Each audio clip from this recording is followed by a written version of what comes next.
Mormon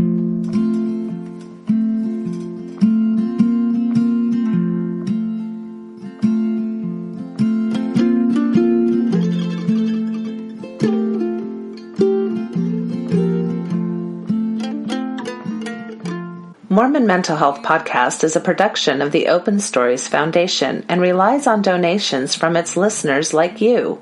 To help keep this podcast alive, please consider becoming a monthly subscriber. Any amount will make a difference. You can click the right-hand donate button on mormonmentalhealth.org. All contributions are tax-deductible within the United States and go towards podcast production and building community support and program development for Mormons on various paths and journeys. Thank you for listening.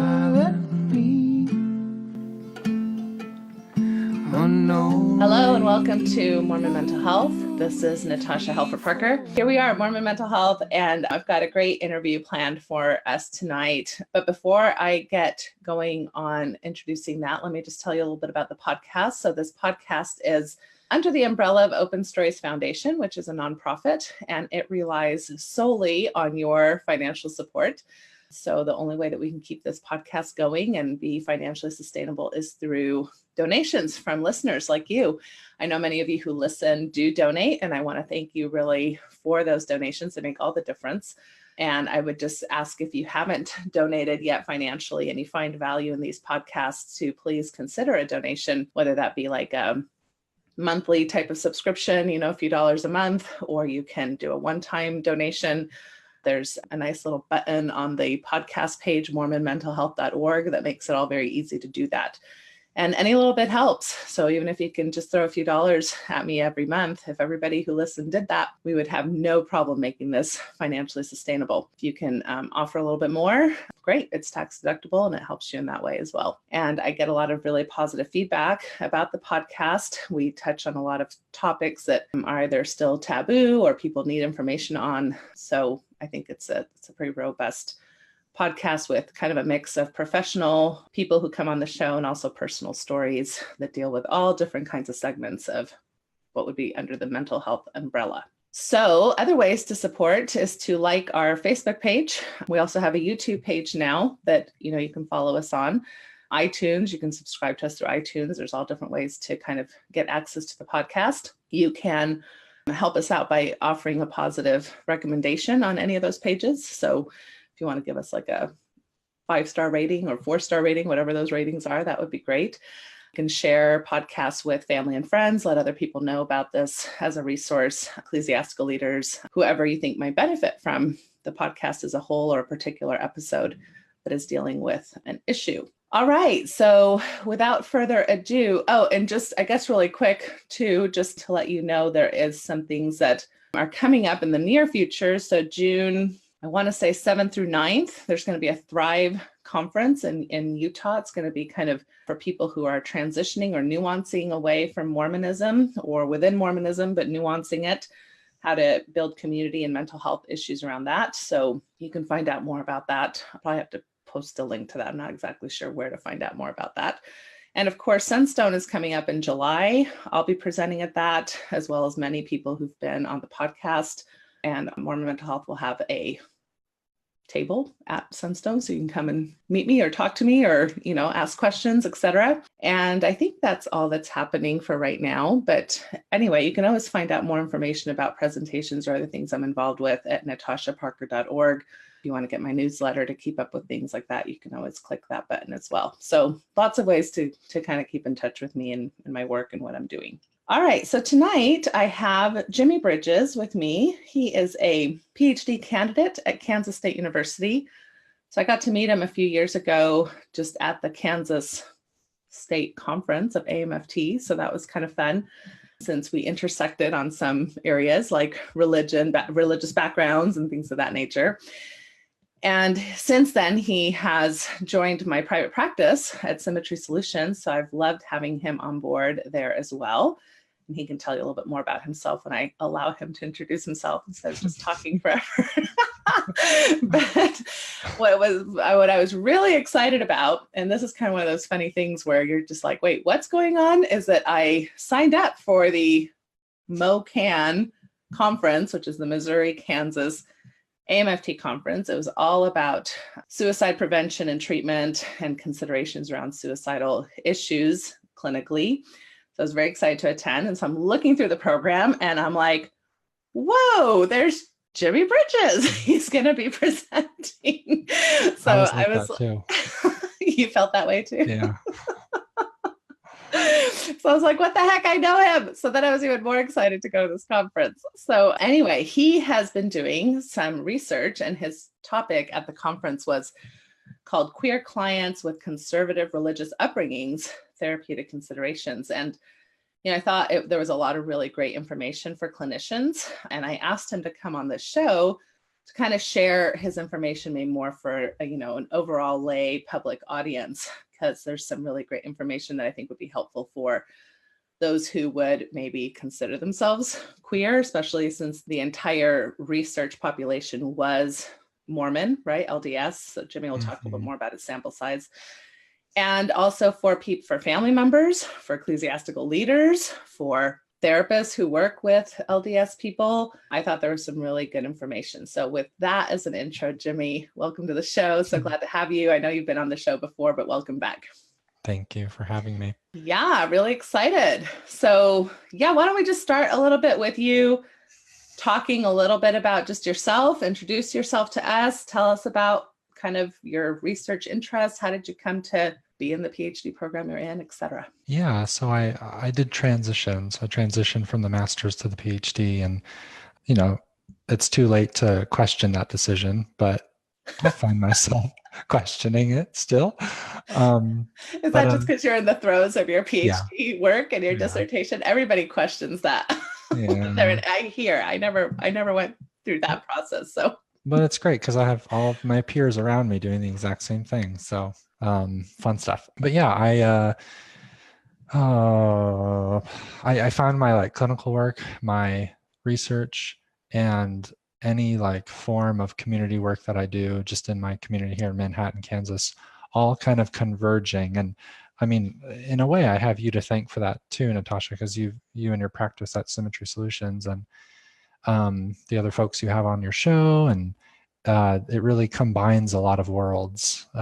And as a therapist now, as a person of faith, as a researcher, and as someone who wants to be engaged in my community, and removing barriers for marginalized folks in the community, I see that all kind of coming together at this point in my life, and I hope it just continue to grow from there. But that's really become how I describe what I do or what I'm trying to do, removing barriers for marginalized folks within the communities that I'm in. Awesome.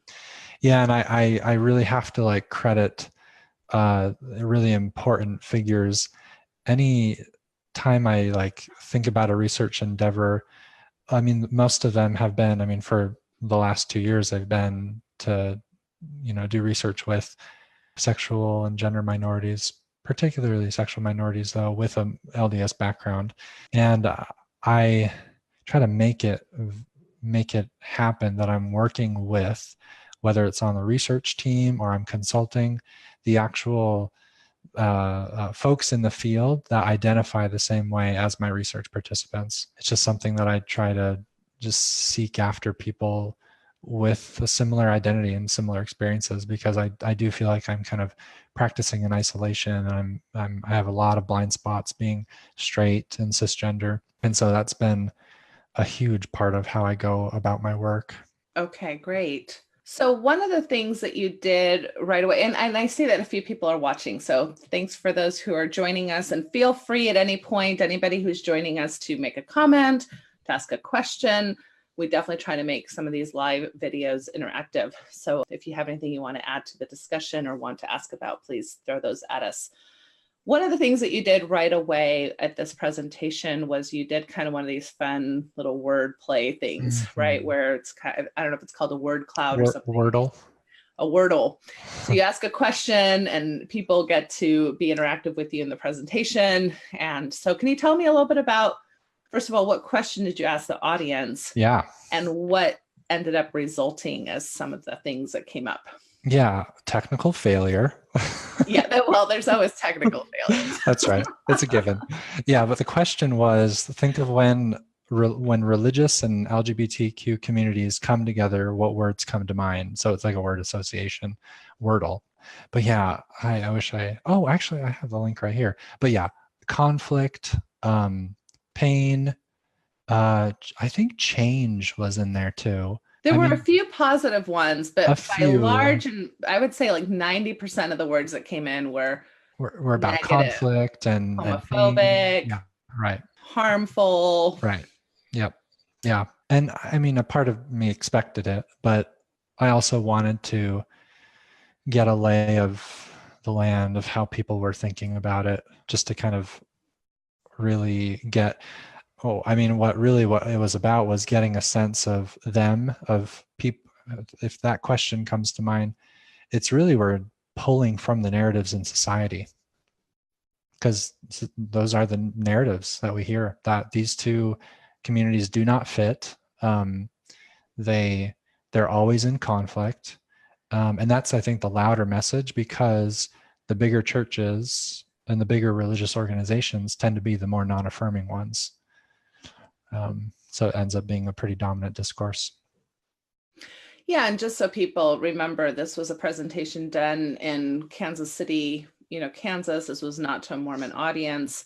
And yet a lot of the things that you were talking about kind of had a lot of overlay, because people have a lot of experience within religious communities that tend to take stances that are controversial, around homosexual and queer folks. So do you want to talk then a little bit about just your research and your sample, and start there as far as...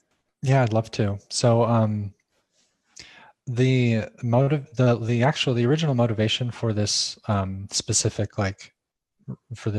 research project was wanting to look at, well, it was based on a previous article that was done by the same research team that I work with. So I want to credit them. So I want to mention them because they've helped me so much. But it's Lee Beckstead, Tyler Lefor, Ty Mansfield is on that same project, or on the same research team. Ron Scow show. Oh, sorry, Ron. Mary Beth Rains. So they're all on this dream team. Christopher Rosek. Anyway, so most of my work was with Tyler. A previous article Tyler published was on the differences in how people saw their sexual identity and how they labeled themselves. So there seemed to be some differences with folks who labeled themselves SSA as opposed to folks that labeled themselves LGB, using actual labels from the queer community as opposed to my experience of same-sex attraction. And so I saw that and I thought, well, the other kind of findings were that those that labeled themselves as LGB tended to have less internalized homonegativity. And there was seemingly a bit more acceptance about being gay or lesbian or bisexual. And I was interested in those folks because if, my hypothesis was that it's going to be harder for those folks. And I want to identify the barriers and facilitators to accessing spiritual resources, but we first have to understand the deficits and what really gets in the way. What really makes this hard to kind of integrate being queer and Mormon. And so I separated the sample. It was a pretty big sample initially. I think there was up to 2,000 or so in the entire sample. And then I narrowed it down to raised LDS because I wanted to get a sense of the folks that really were in the community, in the culture, in their upbringing. And then I separated even more by looking at just those who had identified with those labels, gay, lesbian, bisexual. So I got to down to 530 around there. And I think the majority were, so it was 73% men, the rest women, more or less educated, college educated, mostly white. And I think it was about half that still affiliated with the LDS Church or said, I'm still affiliated, and those who had affiliated. So those who are no longer affiliated with the LDS Church. So that was kind of my sample. That's what I was working with. And again, a big motivation was trying to figure out, for those who had embraced their identity, truly embraced it and saw it as like a part of who they were, what was life like as someone who grew up Mormon for them? And what's life currently like, especially for those, what's the difference between being LDS still and no longer affiliating with the church? Okay, so it's kind of a two-part thing there, where one question is, what was it like for them as they grew up in a Mormon community? Oh, sorry. Yeah, sorry. No, I wasn't being clear. It was mostly just looking at current present day. Current present day. So some still affiliated with the church, about half did, about half maybe didn't. All of them oriented themselves as using identity, or that was as indication as well. Like some of them still considered themselves same-sex attracted, or some of them considered themselves LGB. Yeah, that's a good question. All of them identified with LGB labels. Okay, so your initial sample kind of weeded that out, is what you're saying. So you only were looking at those who were more comfortable orienting themselves as part of their identity as queer in some way or another. Yep, exactly. Okay, and that's important because, just as a quick sidebar, same-sex attraction has been like a huge way, for those who maybe don't understand the nuance of this, but it's kind of seen as a way to talk about behavior or something that's happening to you versus orientation, which is something that is you as part of your identity. So like most of us who are straight and enjoy straight privilege, we don't say, oh, we're opposite sex attracted. I have to deal with that. I have to figure out a way to deal with my opposite sex attraction. We just see it as a normal part of life. It's a normal part of who we are, and we don't even think twice about it, where we've kind of imposed this same-sex attraction. So just for those who maybe don't understand, that's a huge difference for those who are in the LGBT world, is having to deal with those kinds of, I guess, phrases that are imposed upon them by the wider culture. And typically in conservative religions, there's been this push to use same-sex attraction instead of gay, lesbian, bisexual. Yeah, and I can just share an Oaks quote from 95. So, I mean, I share this from 1995 from a conference Dallin H. Oaks shared, encouraging the use of, or discouraging the use of labels, even though like we hear it now, the leaders are okay with labels, but the culture still is very much labels mean acceptance, and we want to stay as far away from that if I'm going to be an active Orthodox Mormon. At least that's kind of still the culture and the practice, because a good chunk of the folks that this data set includes are folks that say I'm SSA or I'm straight, but they're still same-sex attracted. But Oak said, we should note that the words homosexual, lesbian, and gay are adjectives to describe particular thoughts, feelings, or behaviors. We should refrain from using these words as nouns to identify particular conditions or specific persons. And that was in 1995 that quote is from. Yes. Yeah. And we have fairly recent quotes even from Bednar, I would say just in the last 2 or 3 years, where he made a statement that there are no homosexuals in the church, in other words, implying that there's no such thing as identifying yourself as that. You, again, are dealing with same-sex attraction. So even though I would agree with you, the church has I would say in the last 3 to 4 years, started to minimally use LGBT language. I'm not sure they've used the Q. It's still, I'm not sure I would go as far as saying that they think it's okay. I think they're just kind of maybe giving into the PR piece that, the whole rest of the world is using those terms. And so in specific cases, they will use it, and they tend to be formal cases. They don't tend to be over the pulpit. Although I think there's been a few times maybe now over the pulpit where the word gay has been used. And I was just going to say, and it typically stops at gay, which I mean has its own issues with basically making invisible bi and lesbian women inadvertently, I think, without. But yeah, like Mormon and gay, that's being used, but it is very minimal. And like I said, the culture still is very much this quote, I think, still captures a lot of the culture. Yes. And there hasn't been anything over the pulpit to really change that or to inform people otherwise. So I would imagine families and ward communities are still very much nervous about the language they're using. That's a good way to put it. Yeah. Not as comfortable with kind of LGBTQ affirming language. And it makes sense why that discomfort's there. Like I'm not, I guess I should be careful that I'm not saying like, those that are using SSA labels or identifying that way are have it all wrong, or they just gotta, figure their stuff out and use the right labels. I'm not saying that at all. I think it's just a product of the system and the culture and the dynamics. And like you said, there is a lot of anxiety for saying I'm gay, I'm lesbian, I'm bisexual, I'm queer.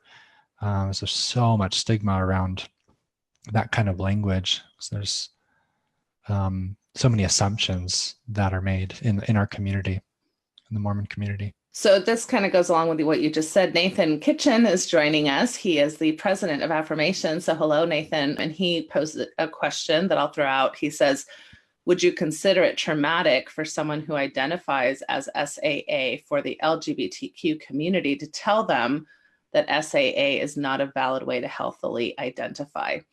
So in other words, kind of like what you're saying, like, there's something wrong with you, that you're not quite enlightened or quite cool enough to right. Right. It's a great question, and it's like indicative of I think movements that really try to correct harmful or oppressive structures or systems. Like we try to overcorrect, and then those folks who still find belonging in more like in the other side way of being often do feel even more isolated. So yeah, folks that still identify as SSA, I think we have to, the research has to tread very carefully on how those folks are captured or talked about, because there is a lot of risk in seeing people who identify as SSA as less than, if the progressive kind of movement in the queer Mormon community moves more towards complete identity affirmation according to these specific labels, which, yeah, that does get problematic, because why can't someone who's faithful affirm all the complex parts of their identity as queer Mormons with a label of SSA? I certainly do not get to decide that. I don't think anybody does except for that person. Right. Which I think in the mental health field, as clinicians, so that's different than researchers, right? Sometimes we wear different hats. We would say similar things to that in a practical setting, right? When somebody is in your office asking you about these kinds of things, we would encourage them to find labels they are comfortable with. Right. And at the same time, which is always, I think, one of the ethical dilemmas of clinicians, is that when we have information that, because I think and you can correct me if I'm wrong, but I think you started out by saying that those who, when you measured kind of like overall integration, yeah, right, people who did label as LGB tended to be more integrated than people who labeled as SSA. And so that's now information that we as clinicians know. How do you share that with a client without just saying, oh, don't do that, that's silly, or and totally minimize and diminish very important processes that that client needs to go through for themselves. Yeah, you're bringing up a really good point and sticky point of the two different worlds of quantitative research and clinical practice. Yeah. In Nathan, you said posted that recently? Yes, Nathan Kitchen. His question is so on point to the clinical part of me and you, I think. You're talking about real people right in front of you, using labels that they've come to, that they've decided.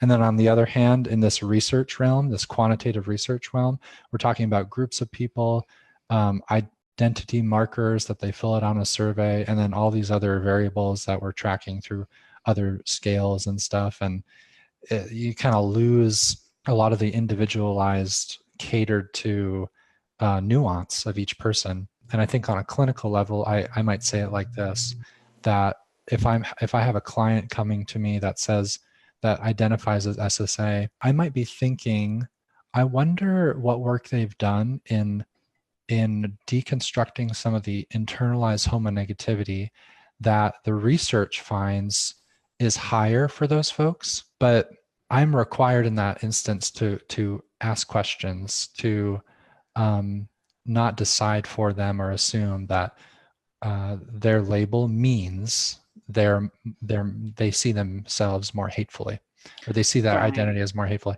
I have to remain open, curious, and ask questions, because someone who says I'm SSA, they may have very well done all the deconstructing and of internalized homonegativity and worked through that. So it really just comes down to every single person is unique and chooses identity and labels that are very specific to them and their decisions. And at the same time, these general trends seem to suggest something that we have to be mindful of at the same time. It's kind of both and. I love that answer. I think that's really comprehensive, that we can't just make assumptions as clinicians or other people that, you're in this camp, right? Because this is what generally statistics say. We are not statistics. We are much more complex than any one statistic, but statistics help inform us. And I think that they're good things for people to consider. Mm-hmm. So since we're talking about kind of this reconciliation between, gender queer identities and religious identities, can you talk a little bit about what that looks like? There's a slide that you had in your presentation. We're not necessarily sharing it with you today, but you talked about, it's the slide where you have Jesus holding the rainbow sheep. Yep. And you have a bunch of sheep and they're saying, whoa, hold it right there. He wasn't lost. We kicked him out. So that the herd of sheep is like berating Jesus, who's holding the rainbow sheep. And Jesus is saying, I know, I found her. Which is an interesting pronoun choice, right? In that. And maybe we'll share that if we can somehow. That little cartoon was really poignant, I thought. Yeah, it's David Hayward's work, right? The Naked Pastor. Yes. Yeah. Yes. So if I'm on the right slide that you are on, this is really speaking to the research of or about genderqueer, so gender minorities and religious identities, and the reconciliation that takes place there. And really, this is based on theories that have been implemented with LDS populations as well. But so reconciliation strategies, Rodriguez and Willett back in 2000 kind of found they were working on other previous work, and they applied it to a sample that they had of queer religious folks. And they found 4 main kind of strategies to reconcile the two identities. One was rejecting the religious identity. The other was rejecting queer identity. The other was compartmentalizing, and then integration was the other one. And so those were 4. Which you can kind of imagine what might be the healthier one, just from, I would assume, right? Because whenever you have to reject a whole part of yourself, gosh, that's pretty rugged. Yeah, right. And so integration ends up being, and so at least from John Dehlin and the work that he did at Utah State with some other folks, they applied the same kind of theory at least with their sample, they found that integration was the hardest and one of the smallest percentages of their sample were able to do that.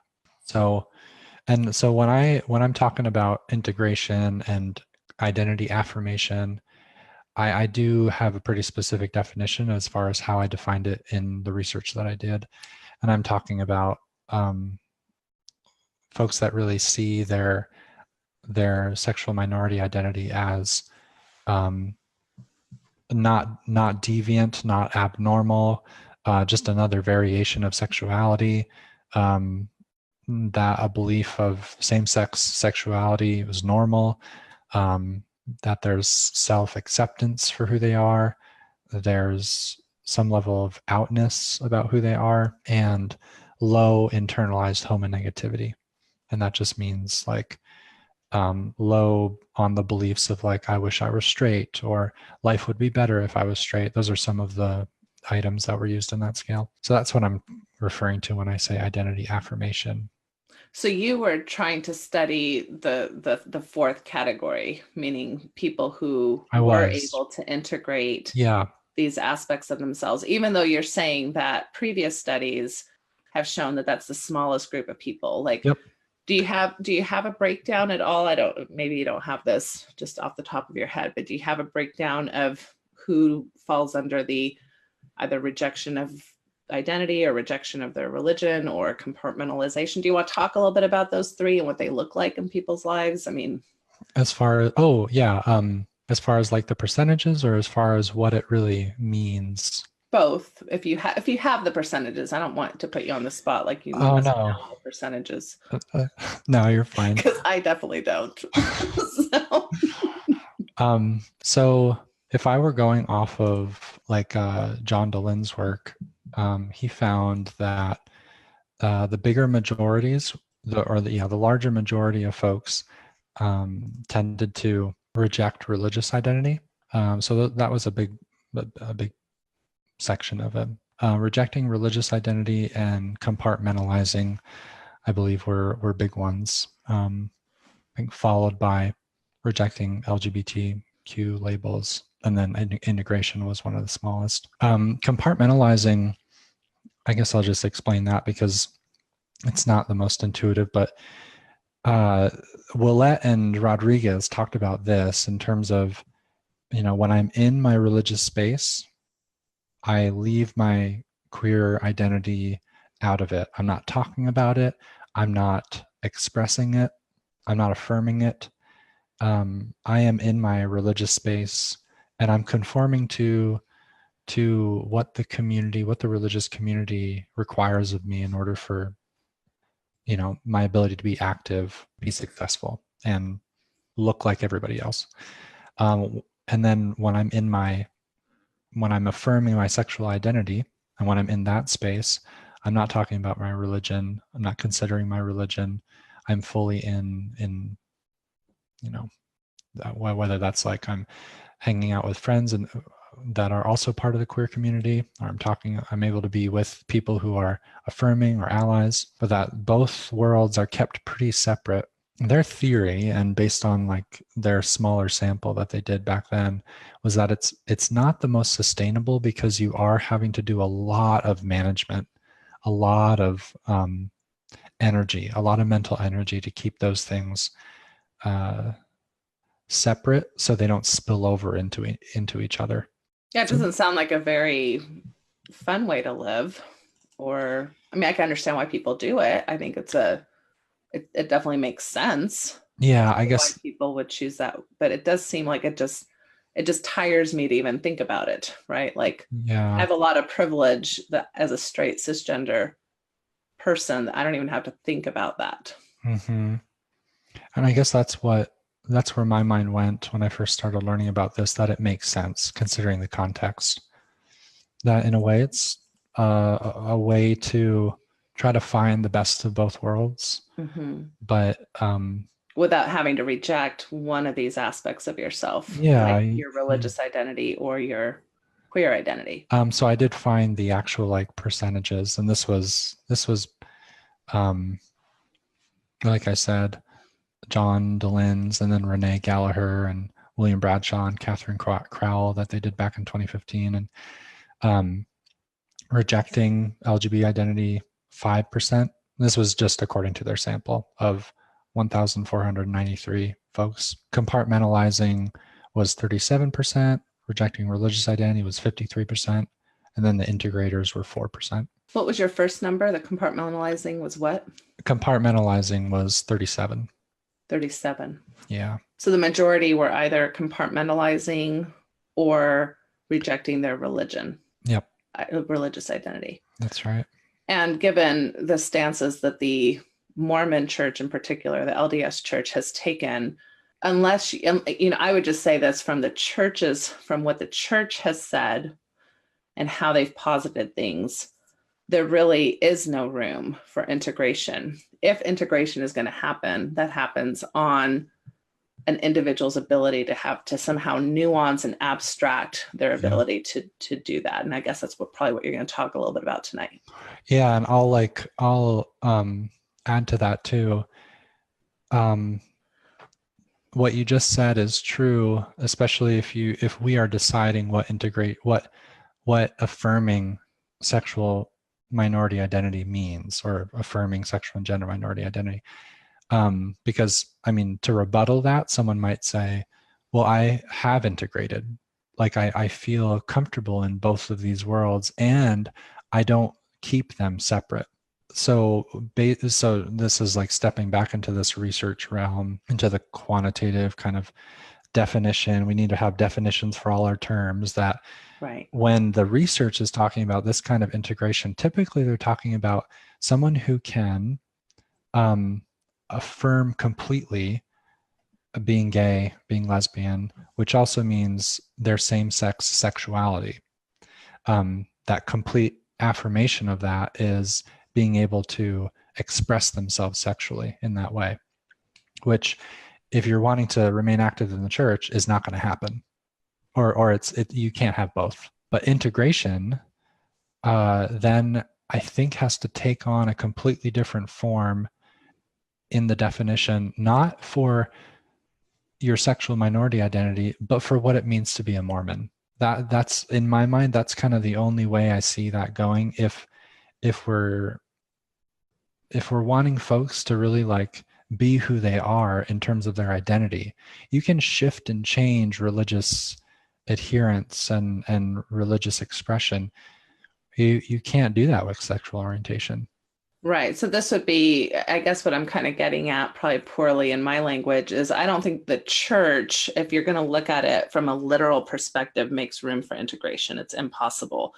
Yet there are people who would fit probably this definition that I'd like for you to review again of how we're measuring integration, because they are, in a sense, integrating. They're shifting how they're not going to take a literal approach to the church. So even if they're not able to have certain callings or even disciplined in some way because they're married, let's say, to a same-sex person, they still consider themselves Mormon. They still might attend, or even if they don't attend, they feel good about their religious identity and kind of have ways to look at their religious identity through a different lens than maybe the literal perspective that the church would have. Yeah, they might have fully embraced atheism, spiritual atheism, or humanism. They might have gone completely away, but still consider themselves a spiritual being and integrated that with, we can't say that's not integration because you're not Mormon anymore. And that's where I would say, I disagree.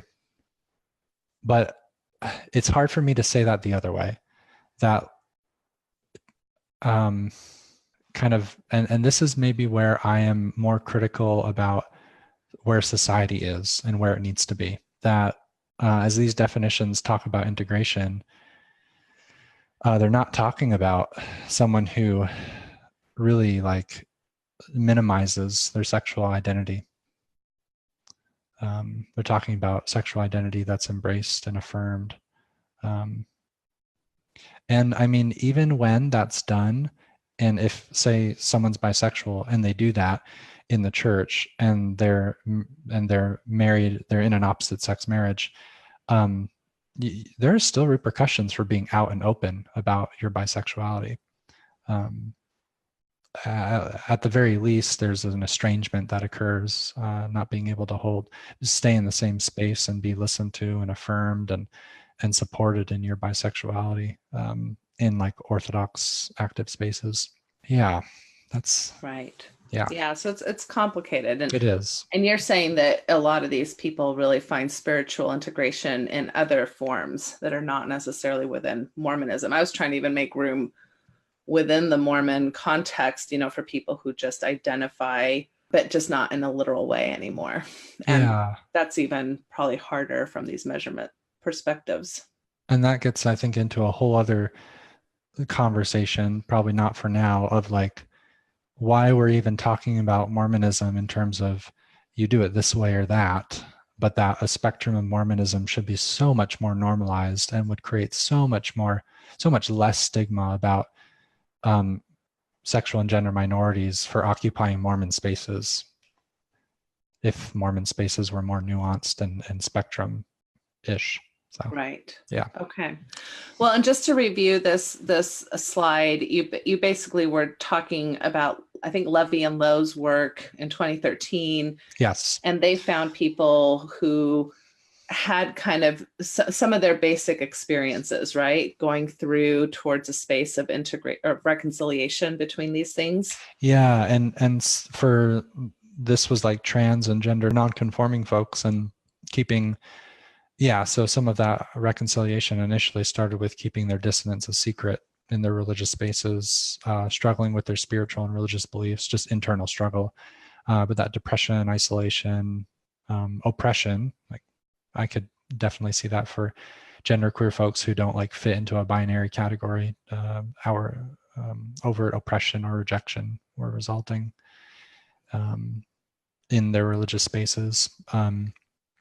And that at later stages for reconciliation, it often involved maintaining core beliefs, but not all policies or other like supplemental beliefs, personalizing their faith in very unique ways to them, and not regularly attending church.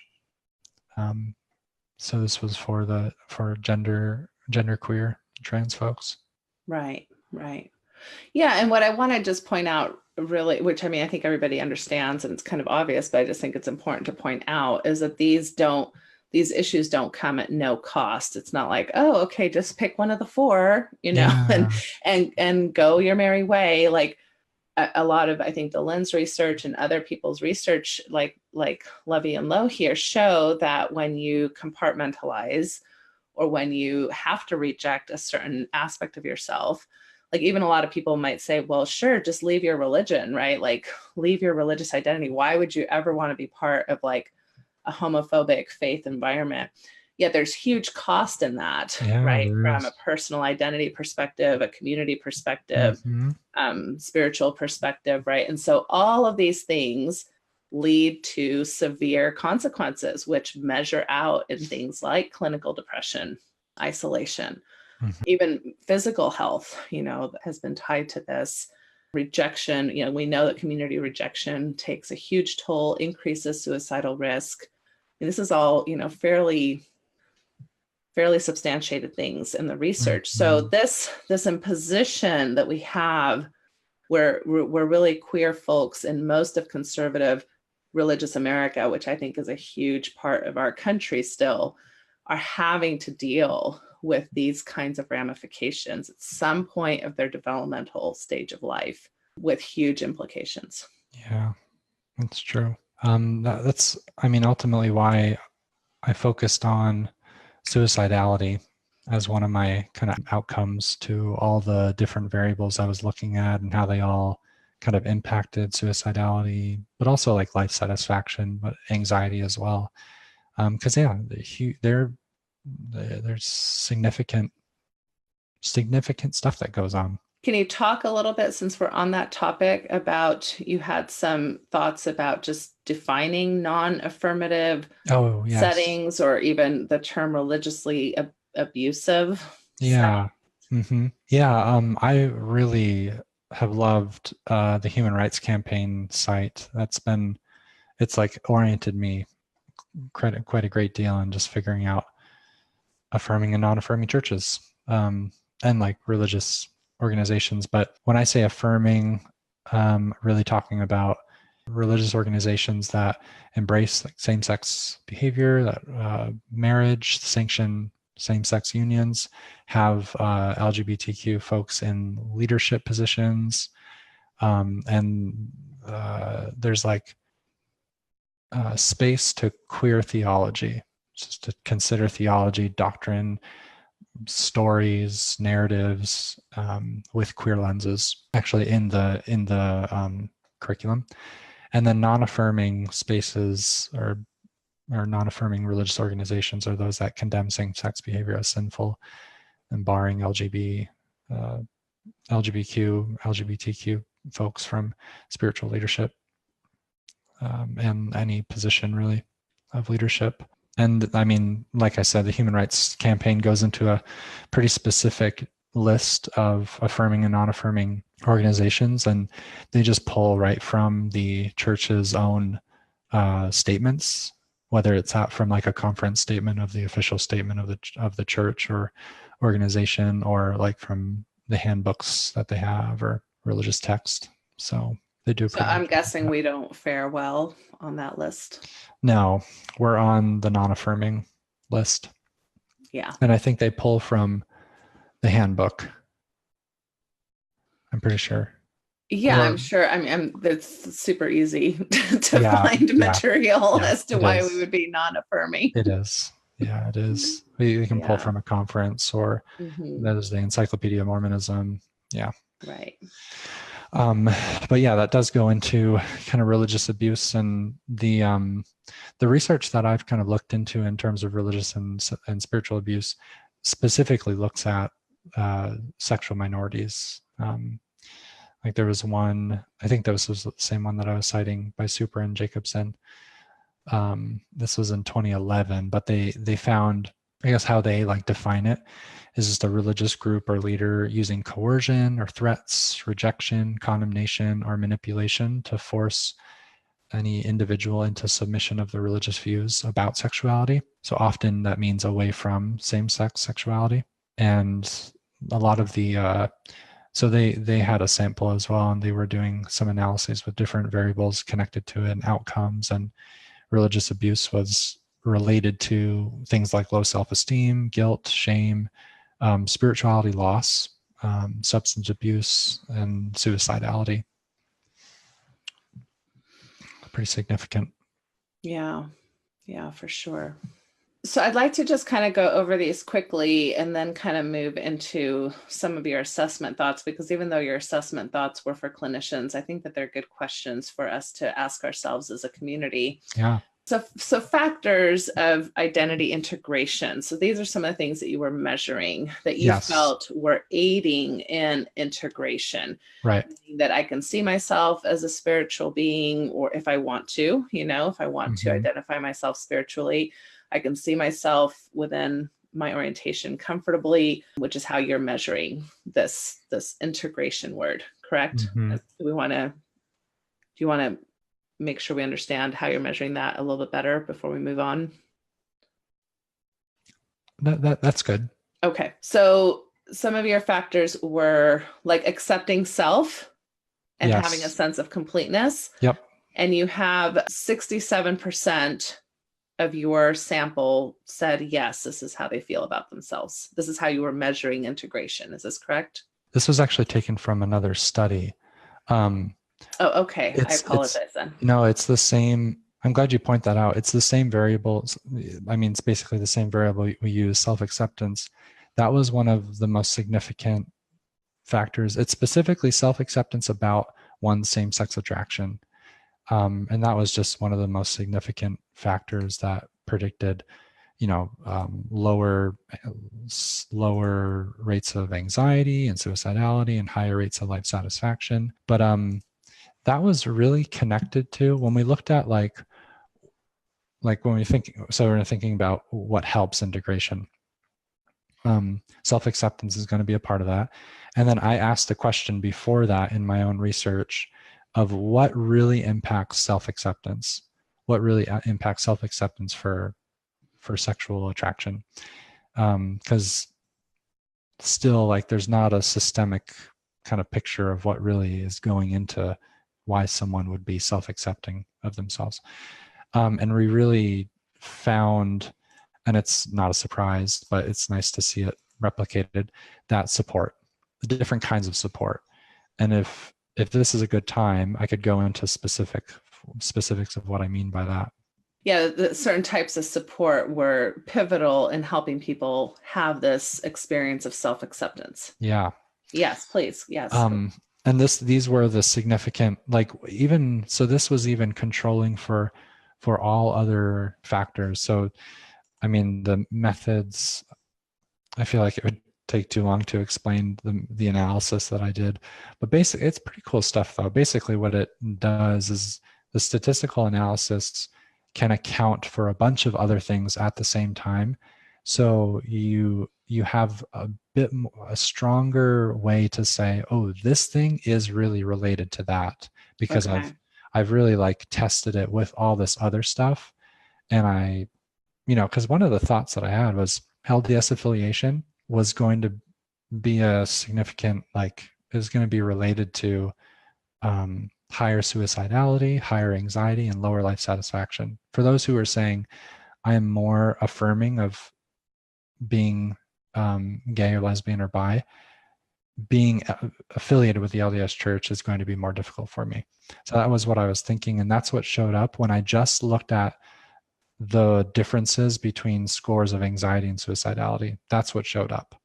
LGBT folks that were affiliated with the LDS Church scored higher on suicidality, scored higher on anxiety, lower on life satisfaction, statistically significantly. But when I did this more like complicated analysis with other factors and accounting for, support showed up as the most significant. So one of those ways that we like measured support was sexual identity support. And this was measured by questions like, I feel valued and supported for experiencing being LGBT. We had like a reverse question. So I fear I will be ostracized, harmed, and or lose too much if it were more known about my experiencing being a sexual minority. And then the other one was, I'm afraid of disappointing my family for experiencing same-sex attraction or being LGBT. So that's how we measured sexual identity support. Folks that scored better on that and better on, we're scoring better on accepting themselves, which significantly impacted their mental health. So this was regardless of whether you were in the church or out of the church. And so I'll get to the other two in a bit, but I think as far as like what that meant for implications, if I'm just thinking, okay, if you're in a pretty straight-laced family, Orthodox, active, this is not as easy as it might seem. This is a hard thing to do. I'm thinking about own family members right now, and to affirm another family member as being gay, yeah, bisexual, or lesbian. Absolutely. Yeah, absolutely. And yet this is the thing that's showing sexual identity support is the thing that's directly related, statistically significantly related to lower scores of suicidality, lower scores of anxiety. So is what you're saying is that you're kind of tweaking it out. It's not as simple as just to say, oh, if you're affiliated with the LDS Church, bam, you're going to have this experience. It's right. more, it's even one level further than that. It's like, if you are affiliated with the LDS Church and happen to be in a family or ward setting that is refusing to support your orientation as a lesbian, gay, or bisexual being, then the implications are that that's what makes it harder versus somebody who maybe is affiliated with the LDS Church and has family or ward settings that would support those terms. Yeah, so that's a good clarification.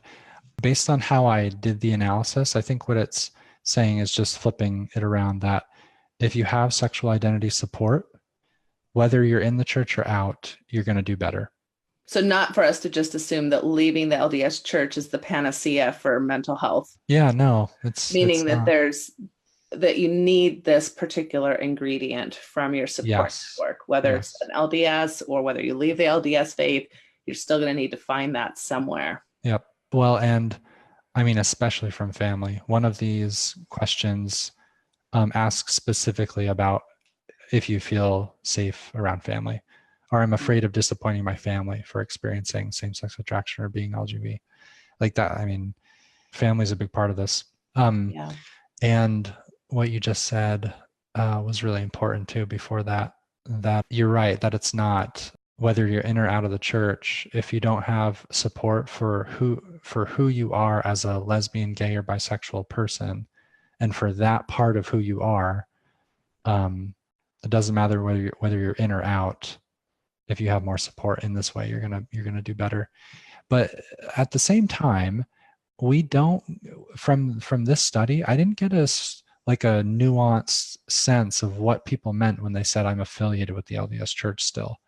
So this is like a limitation of this, and other work has gone into that, but it's an important consideration that I think lends itself to thinking of integration, because this is really, well, if this is one of the ways, at least on the side of being out and open and supported as a sexual minority, the other part of that is really figuring out, well, how do they experience their faith?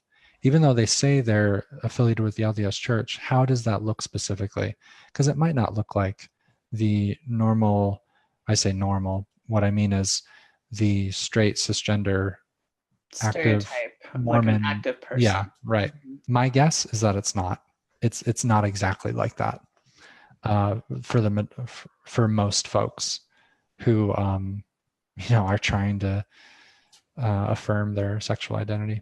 So affiliation could mean a lot of things. It could mean I just identify as having grown up Mormon and I never really attend church. It could identify as I go every now and then. Right. It could mean I go, but I'm not really included. Yeah. Or a variety of things. Right. But it's still important, because if there's an affiliation, I'd like to know, how does that serve them? How are they accessing spiritual resources? Because that's really a part of that integration as well. Okay. Well, and other things that came up in some of these other studies too, as far as support, would be clergy support, therapist support, friends, of course, an affirming religious organization, which we already know we don't have within Mormonism. I thought interesting was knowledge of biblical or religious readings. That scored high on this other test. So it seems to me like maybe for some people, as they have to reframe or rethink their belief system, maybe having some sort of background in scriptural readings is helpful in that regard. Yeah, I think that really speaks to, if you're able to personalize it, just the meaning making, the spiritual resource that comes with a very personal relationship with your texts, personal relationship with God in prayer. That's not, shaped or dictated by a straight cis-normative way of looking at the scriptures, which, I mean, this is not, so not all of this study that you're referring to was LDS. This was, I think, just Protestant and Jewish and Muslim. So I think that's its own kind of challenge, because we do kind of get told, or at least it seemed like for me when I was really in the thick of everything, that I was getting a version of Mormonism that was very straight and cis-normative by the way we talk about scriptures in just, any normal Sunday school class, or the way we talk about families in scriptures, or families of like prophets and apostles or other church leaders. We are basically like we filter everything through heterosexual marriage and cis-normativity. Oh, for sure. And I think that affects like how you read your scriptures. If that's all you've been fed, it's kind of hard to reprogram yourself. Right. And yet at the same token, in this study, factors of that ability to integrate was reinterpreting religious teachings, Yeah, right? And right. so, Yep. and Mormonism has some ingredients Mm-hmm. that we don't allow for them to be practiced as much as I'd like. But when we have, ingredients like personal revelation, and concepts of agency, and Yeah. we do have a few ingredients that might help some people reinterpret or liken the scriptures unto myself in ways that maybe would be helpful for them or healthier than the narrative they're hearing on a regular Yeah. basis. Right. That's a possibility. Okay, so moving forward then is there anything else you want to say about your research in particular? I know I'm keeping you probably about half an hour longer than I had told you, so I hope You're that's okay. fine. But anything in particular you want to talk about in the research in particular before we move to kind of just like assessment questions that I'd like to pose kind of from a non-clinical perspective? That was the biggest thing. The other two like findings in terms of support was if LGBT folks just have their connection needs met. It's kind of a vague question, but I think about family, I think about friends, I think about romantic relationships. If they feel like generally that they're connecting, that they have people that love them,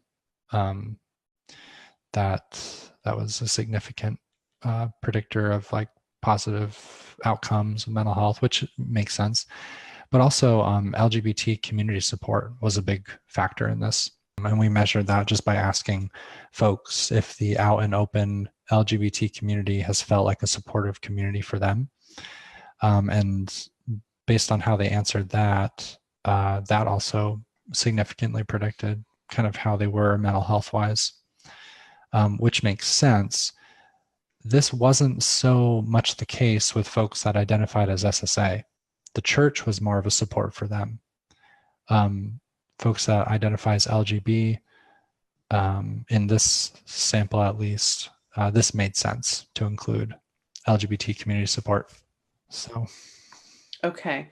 And just to be clear too, this was more about studying orientation, people who oriented a certain way, not gender identity, correct? This is right. Yeah, this was all gender yep. much. Mm-hmm. Yeah, that's a good point. This was all sexual minorities. Right. Okay. All right. So assessment suggestions. So this is, when you're talking to all of us as clinicians at this conference, you were asking clinicians to kind of keep these questions in mind. Mm-hmm. I think these are good questions for us as a community to keep in mind. So if you're a parent, if you're a teacher or a young men's or young women's leader or a bishop or a Relief Society president, if you are a friend, right, part of the community, I think these are good things to think about, not just for those of us who are in a clinical setting, sitting across the chair from somebody, right? So you started off with just identity, how does, like, for example, how does the sexual minority person feel? What would be your thoughts about how they feel about their sexual identity? Are you able to have empathy or even be in tune with what it might be like if you are sitting in a church setting and you are gay, lesbian, bisexual, what it might be like for those of us who don't orient ourselves that way? What might it be like to be that person? Do we have any thoughts about that? Do we even consider that? Yeah, I think that speaks really close to home to what Nathan was trying to bring up and that's kind of where my mind was at when I wrote this, was the many various and unique ways that people identify, understand their own sexual identity. And we can never assume that we just because someone says I'm bi, that I know exactly what that means, that we remain open. And yeah, and that's another question, is like, how as this person is maybe opening up to you, if you're in the position to be somebody they can trust, how are they talking about their experience? How did what language do they use? How did they seem to understand their orientation at whatever point they're bringing up? And especially for, those who are dealing with the youth in our church, this may be a very, very early part of their development, where they may be very confused. They may not have great language. They may be in a very vulnerable spot, I guess is what I'm saying. Yeah, sure. Yeah, because youth pick up on the tension within the community as well. queer youth pick up on that. They're not stupid. And yeah, if a leader or a friend or a family member, I mean, I just, within a clinical setting, I often ask like, well, when you say you're this or that, can you talk to me about what you mean by that? Can you explain it to me? I don't want to assume that I know exactly what you mean. I'd love for you to explain. So that's like a often thing coming out of my mouth. That's a great question. Like, you don't need to be a therapist to ask that question, right? That's a great question. Yeah. That's a stance of curiosity. Mm-hmm. And I think you also had an invitation for us to just be self-aware. Like, when I'm faced with somebody who is presenting as a sexual minority, do I have a curious stance? Do I have an open stance? Am I a safe person? Yeah. Is there anger or discomfort or fear somehow that I'm, dealing with? And sometimes we think those things are private inside our own head, but energy is quite vibrant. Yeah, So if you're uncomfortable, then it sometimes becomes very clear, in our process that this is not a safe topic. So what is it that's uncomfortable for me? And do I have room to work on that? I also really liked that you talked about, are we fetishizing? Yeah. I think a lot of times what it really comes down to is people start wondering, well, how does that even work? How do two penises work, or two vaginas? And it's like, it's not even about that. First of all, how do a penis and vagina work? Lots of different ways. Yeah, right. Yeah, exactly. So I don't, but that's, I think, what you meant by, do we fetishize? Do we immediately go to the sex act, and consider that? Right. Which I think is a normal, the crappy normal product of, homophobia, heteronormativity, heterosexism within our society. And yeah, it's a great thing to challenge. It's a great thing to step back and say, oh yeah, I do that. Because as hard as I might, as much as this is my area, constantly find those automatic reactions where I'm operating under the dominant narratives. I have to continually deconstruct that in my own self. Yeah, and this is self-awareness work. We're not sharing this to shame everybody. We all do some of these things. And so how do we at least become, first of all, self-aware? Secondly, then be willing to pause and step back and reframe and redirect our thoughts. And eventually those things can become patterns and habits. And all of a sudden you've shifted your whole way of going about something. So this is how cultural change happens. So this is why I think these questions are really good. As far as, you had a whole nother slide on religion. So, what, if you're sitting, in a Mormon population, for example, and you're cisgender and you're straight, can you have a thought about what might it be like from a consequence perspective for somebody to come out as LGBTQ in our ward, in our stake? What are the ramifications of that?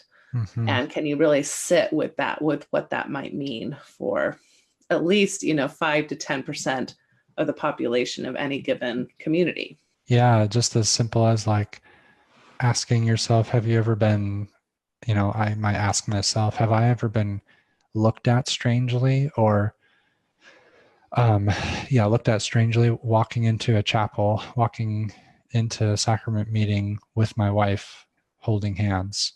Have I ever been looked at by a bunch of people and stared down after doing that? If not, well, why not? I might ask that question. Why haven't I? Or have I ever been, have I ever felt uncomfortable about the clothes that I was wearing?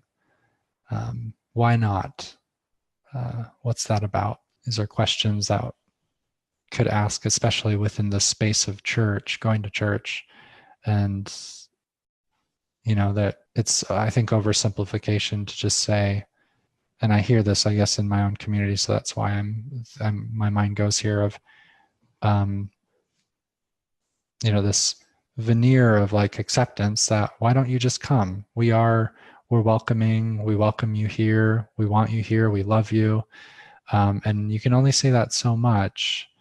It's a lot harder to kind of break down the huge, massive cultural and systemic pressure to conform that really you feel on a very individual level when you walk in. And so Yeah, you can't. I mean, this is true of just any basic relationship, right? You can't say, Mhm. oh, I love you. You're loved. Why do you even question that?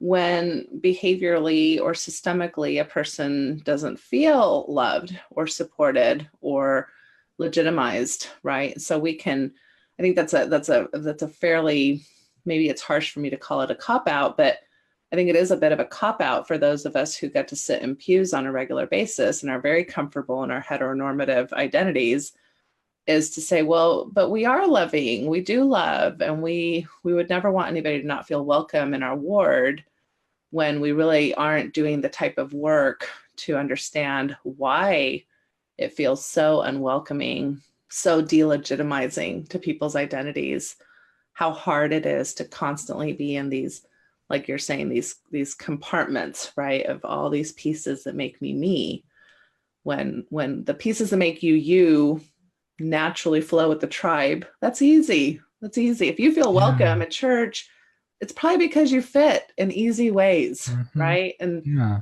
And so you're making assumptions and you're projecting sometimes things that people are experiencing very differently for very different reasons. Hmm. And to stop taking that personally, like, oh, that's so sad or offensive that you don't think we're loving when we're super loving people. It's like we need to do a little harder work than that. Yeah, I think so. Another question is kind of like, what assumptions are we making about their spirituality? Like if they don't no longer, if they choose not to attend, Sure. if they still attend, but maybe are behaving in ways that are typically seen as not correct. Hmm. What are we making assumptions about this as a phase, or they just want to sin, or they just are seeking attention, or they must no longer have the spirit or be spiritual. These are all ways that I think we can really marginalize people, otherize people in very simplistic ways that don't usually have anything to do with how the person feels. Yeah, Natasha, as you're talking right now, this is not my research hat. This is not, this I'm speaking from my generalizing wonder hat. Um, I feel like uh, if you the more you start to advocate and not only like work on your allyship, but go move to really an accomplice, I feel like that happens to you too in the church. If it happened to me, I did feel like I was being looked at as spiritually deviant because of my views of the LGBTQ community and the rights that they should all be granted. Not only political rights, but also religious rights, access to resources. I felt like I was looked at in all those ways, that I was lazy, that I was spiritually deviant, that I was confused. It didn't take very long to figure out like, oh, this is what that feels like. And that was being an ally. I don't know. I think that's a thing. Right. And I've experienced that as Yeah. well. So we can relate. And it's always interesting to me because as allies, we have the privilege to still go back into our holes, Yeah. Turn it our, off. yeah, to turn it off. Like, okay, today I can't deal with being an ally. I can't deal with the articles and I can't deal with the negative comments. I'm just going to give myself a break. And that's a privilege that people who have, who are identified, are Yeah. never able to just turn off. So I think that our work as allies definitely gives us a taste of what that's like. And it's very uncomfortable and sad and disheartening and really painful. Mm-hmm. And I think, I can only imagine then how much more that's multiplied, for people who would identify as lesbian, gay, bisexual And within our yeah, lives. and especially affirm that same-sex sexuality within relationships. Yeah, we definitely, I mean, we're kind of moving into a conversation of tribal dynamics, right? Where conformity is oftentimes, it's important at some level on any tribe. But when you have rigid conformity, that tends to, it tends to bump against the flexibility that's also necessary for healthy tribes, right? And so I always talk about flexibility and conformity as two ingredients. You kind of need a little bit of both on. And you probably don't need to lean too much one way or the other. If you lean towards flexibility too much, it can become too chaotic of a system, not enough structure to hold kind of the tribe succinct and together. But when you move too far towards conformity, then there's really no room. There's no breathing room, for people to belong and thrive if it's even slightly off, the norm of the tribe. And I think that's what we're finding in religiously Orthodox communities, and why this is what's tragic for me, why we're losing LGBTQ plus folks in droves. And some people would celebrate that, right? Like, thank goodness, get the heck out of there. Get the heck out of there.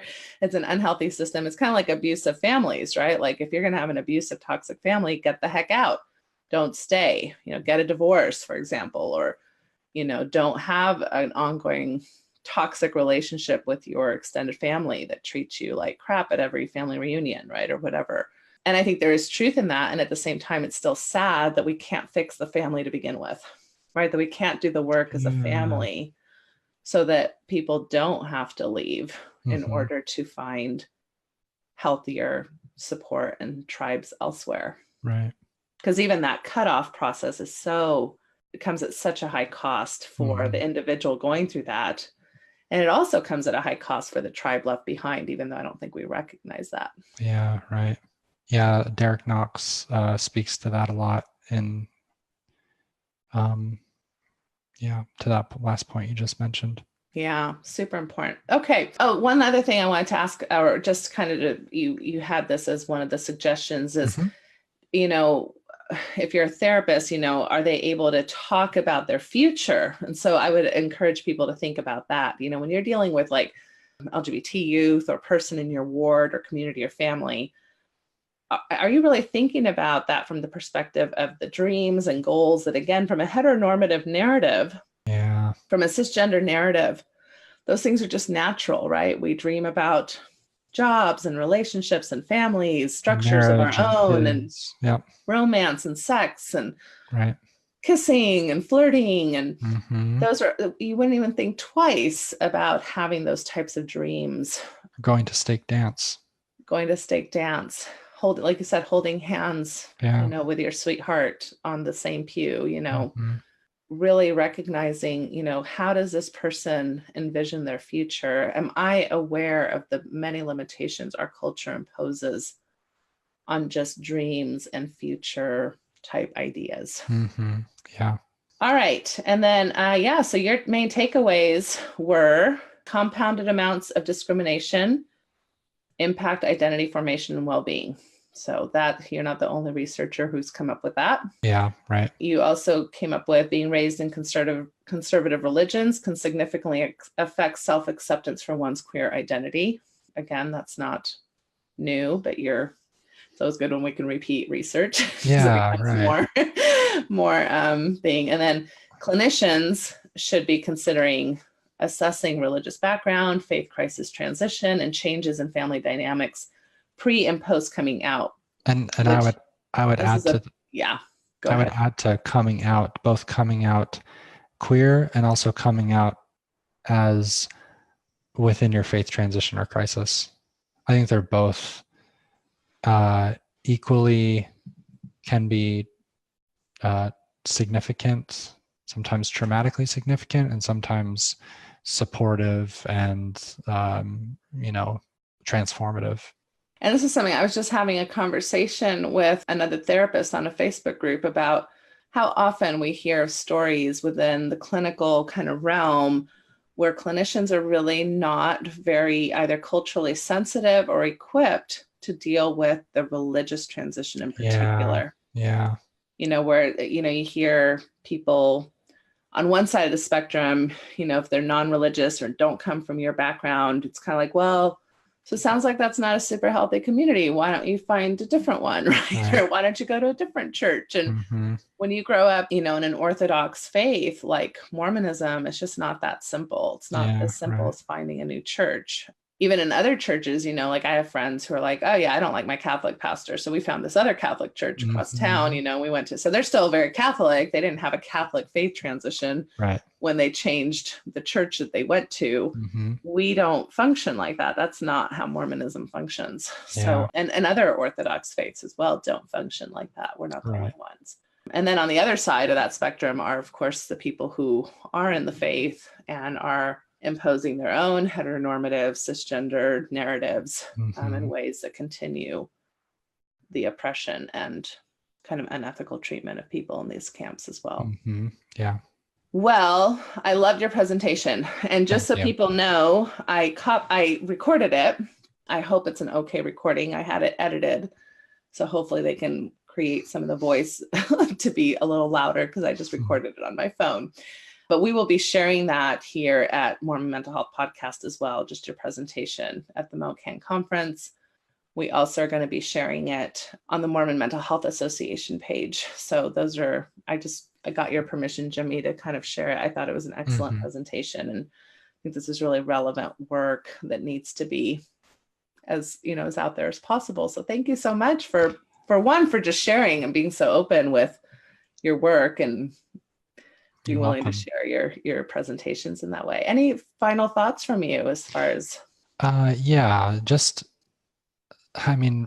to try and kind of summarize what I set out to do when I specifically like this research project. I'm working on another one right now, but I think what I set out to do, I didn't have the language to when I first set out to doing this research. I think now what I would say is I was trying to identify a subgroup within the queer Mormon community that almost like had it more rough than if we just look at the larger community of queer Mormon folks.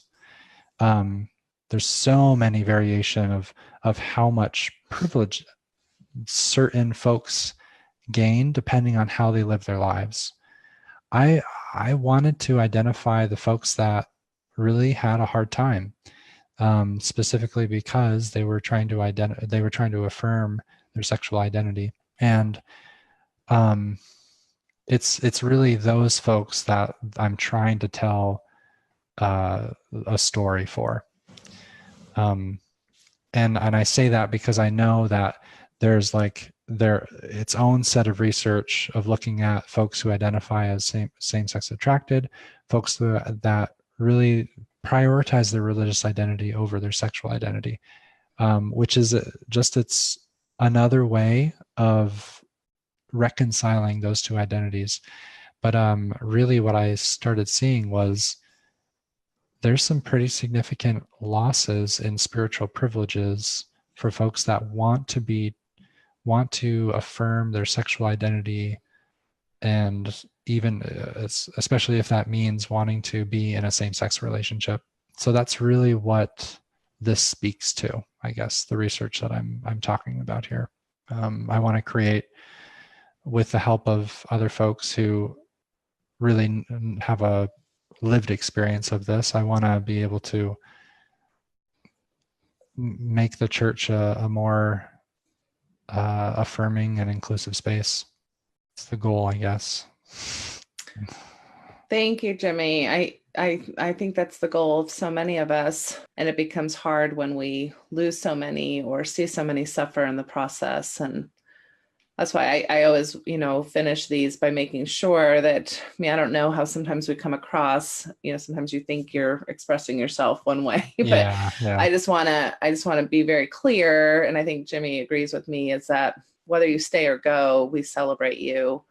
No pressure to stay. We understand that we are an unhealthy system to stay in often, and no shame for staying either. There's people who find great other types of emotional support, or maybe it's a time in their life where they feel like they can still integrate. So we really want to support people regardless of where they are on the journey, whether it's still within our tribe or they've left. And there's really legitimate choices to do both, or be somewhere in between, Right. or change your mind. Yep. like So that. those are all legitimate things, because this is a messy, complicated, hard world. It's not usually an easy black and white answer to many of these concerns and issues. So yeah, but there's many of us still from within that are trying to at least move the marker, and many, many of us, allies, LGBTQ folks themselves. What did you say? It's accomplices, right? Is that the word? Yeah. Moving. Accomplices. Didn't we do a podcast on that? It was a Or blog. you did a blog on it, moving from being an ally to an accomplice. Do you want to talk a Mhm. little bit about that really fast? That's just really taking like a lot of the allyship to the level of advocacy and activism and community work, and really becoming more in the throes, in the trenches. Because you can Putting some muscle in it, like having something at stake versus just in your own mind being supportive. Right. Which is more risky. Right. Especially if you're active in a non-affirming church. Right. Yeah. All right. Well, thank you, Jimmy, for that, for this whole interview, for the work that you're doing. Please, if you have any, questions or want to reach out to Jimmy in particular about this research project, you can find him at symmetrysols.com. We will link to a lot of the things that we mentioned on the website when this comes out on the website. And if you enjoy this program, if this is something you want to support, we need your financial donations. So please consider one at mormonmentalhealth.org. That's what gets this program to continue. I have editing costs, own time and energy costs, and of course, all the website costs and all that stuff that goes into podcasting. So it takes a lot of time and energy and resources. So please help support it. It doesn't just happen automatically. I know many of you already do, and thank you so much for that. Also, if you can write a positive review, that would help, especially there's like other ways you can support us other than financially. So thank you all who stuck in there with us and the comments and questions along the way. And we will see you next time. Take care, everybody. Have a healthy week. Good night. Thanks for joining us today on Mormon Mental Health Podcast. If you enjoyed this episode, please help us and become a monthly subscriber at mormonmentalhealth.org. The goals of this podcast include education, advocacy, and the mental health and general well-being of Mormons and their families. We can't further this work without your support. Music for this episode was provided by the Lower Lights. Over life's tempestuous sea, chart and compass came from thee.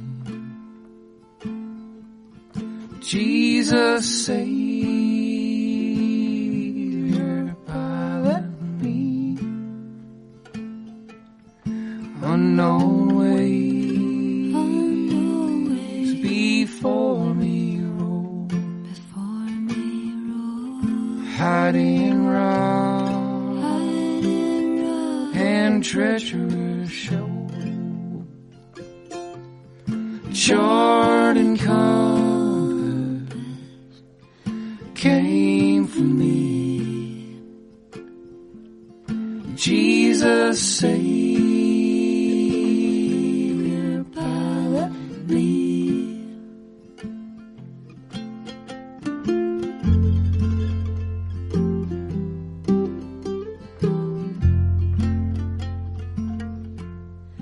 As a mother stills her child, thou canst hush the ocean wild, wondrous sovereign of the sea. Jesus, Savior, pilot me. Boisterous wave, obey thy will. Obey thy will. When thou sayest to them, Be still. wondrous sovereign of the sea. Savior pilot me.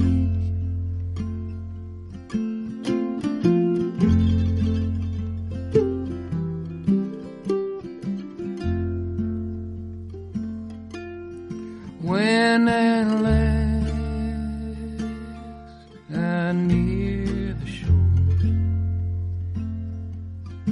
and the fearful breakers roar, may I hear thee say to me, fear not, I will pilot Thee, twixt me and twixt me and the peaceful rest. the peaceful rest. Then while leaning on my breast, may I hear thee say to me, fear not, I